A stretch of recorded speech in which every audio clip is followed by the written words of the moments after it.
Welcome to Newport News Public Schools. This is the professionalism presentation. Professionalism is a standard required of every employee that works for NNPS, and today we are going to discuss what this looks like for you, our newest employees. Why are we here? We are here to ensure that all students graduate college, career, and citizen ready. Each of us plays a role in fulfilling the mission and vision. From our bus drivers that greet students and safely get them to school, our child nutrition staff that feed the students meals to help their minds, and to our teachers who facilitate learning in the classroom. The journey to helping students become college, career, and citizen ready is through 5 components. Student success is the curriculum. Student and staff wellness focus on the environment. Employee expertise is our professional development. Enhanced partnerships is working with families, communities, and businesses to support our students. Finally, stewardship of resources are the financials and staff needed to focus on student needs. Today we will be covering the following topics, and any questions you have can be directed to the Employee Relations team. During your performance evaluations, you will be held accountable to this standard. As you begin your career with NNPS, some of the most important things to maintain a professional environment is to be collaborative. Display effective communication on a regular basis. Reflect on your opportunities for improvement and set goals to boost your performance. Be engaged in and outside the classroom to support the needs of your students, and finally be sure you are adhering to all federal and state laws, school division policies, and ethical guidelines. This is our NNPS staff conduct policy. In conduct and interpersonal relationships, teachers and other staff members are continuously observed by students. The board expects the staff of the school division to conduct itself in a professional, courteous, and respectful manner as it performs the business of the school division. Deviations from this policy are considered misconduct and can be subject to discipline. These are a few of the points under our staff conduct policy and the kinds of behaviors to avoid. Physical contact happens occasionally between staff and from staff to student.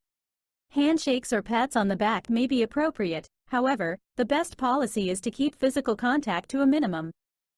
When you're speaking to others, be it your coworkers, your supervisors, your students, or their parents, it's important to choose the right words and deliver them professionally. Avoid raising your voice or resorting to insults. Whenever you are given a task by your supervisor, the expectation is that you will complete the task. Refusal to do so is insubordination and considered misconduct. As an NNPS employee, you are expected to follow all call-out procedures when you are unable to report to work and arrive to work by your scheduled time. Failure to do so can result in discipline.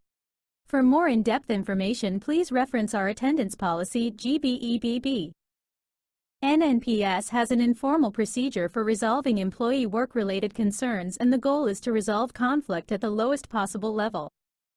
If you cannot resolve your issue, the next step is to connect with your supervisor regarding your concern. Concerns may not be pursued beyond the level of principal or department head. However, if you suspect potential policy violations, Employee Relations is your resource for resolution. For further clarification on this process, please refer to NNPS Policy GBKBP Employee Work-Related Concerns. Confidentiality of sensitive information is expected by all employees. Lapses in confidentiality by a staff member are a violation of the staff ethics policy and are subject to discipline. Ethical behavior extends to the relationships held between the teacher and the student, as well as the teacher and the parent. We will see characteristics of an appropriate teacher-student relationship and expectations parents have of their child's teacher checklists in a moment. Social media can be damaging to your relationship with parents and students. Please be mindful of what you post and recognize that social media can be saved and distributed in ways you did not intend. Additionally, there are more appropriate means of communicating with parents. Refrain from using social media to contact parents. That applies to text messages as well. Always be mindful of the ways you communicate when you are speaking about work. The above checklist captures the behavioral expectations of a teacher who has an appropriate and healthy relationship with a student. Teachers are expected to facilitate learning in a safe environment as their students' advocate. The expectation is also that teachers will also set boundaries and refrain from attempting to be a student's parental figure or friend. Many of the things parents expect of teachers are related to the relationship a teacher has with their students, particularly the expectation that a teacher stays within the boundary of their role. In addition, effective communication is key when reassuring parents that their children are learning the material, as well as making a parent feel comfortable that you will inform of an issue with their child should one arise. It is unlawful to harass an applicant or employee because of that person's sex. Harassment can include sexual harassment or unwelcome sexual advances, requests for sexual favors, and other verbal or physical harassment of a sexual nature. The harasser can be the victim's supervisor, a supervisor in another area, a coworker, or someone who is not an employee of the employer, such as a client or customer. Both victim and the harasser can be either a woman or a man, and the victim and harasser can be the same sex. Newport News Public Schools does not tolerate illegal harassment of any kind. Policy violations that exceed a final warning or are egregious enough can result in a recommendation for termination. Per Virginia Code, recommendations of termination are not eligible for appeal under the grievance process until a teacher has reached continuous contract status after 3 years of consecutive service in their role. Policy violations that exceed a final warning or are egregious enough can result in a recommendation for termination. Per Virginia Code, recommendations of termination are not eligible for appeal under the grievance process until a teacher has reached continuous contract status after 3 years of consecutive service in their role. Here is a brief overview of the workers' compensation process and what to do should you experience a work-related injury. Reporting. School board policy requires immediate reporting of a work-related injury to a supervisor or as soon as possible following the accident. Each school and worksite have a workers' comp rep. This person is responsible for entering the report into the third-party claim system, which generates the necessary claim number. Once the injury is reported, the following will occur. The injured worker is provided with the workers' compensation packet, which contains the required report of occupational injuries and occupational illnesses. The injured worker should complete the report of occupational injuries and occupational illnesses in its entirety, securing all appropriate signatures. Explanations should be brief but specific. Once completed, the report is returned to the workers' comp site representative, who will then enter the claim, generate a claim number, and provide the injured worker with a copy of the report to take with them when seeking treatment with the panel physician selected on the form. Treatment. Injured workers must treat with a panel physician provided, even if you treated with your PCP or an ER physician. Office hours with our panel physicians are flexible for our employees, and you do not need an appointment for initial treatment. Treatment and return to work notes from a panel physician will have precedence over all other notes and treatment on a workers' comp claim. Should it be necessary that you leave work for immediate medical treatment, you should discuss this with your supervisor so that proper coverage may be obtained. Returning to work. NNPS will accommodate all injured workers with work within their restrictions, when those restrictions are medically documented by a panel physician. Injured workers are required to return to work, as instructed, with a copy of their medical status note for their supervisor's review.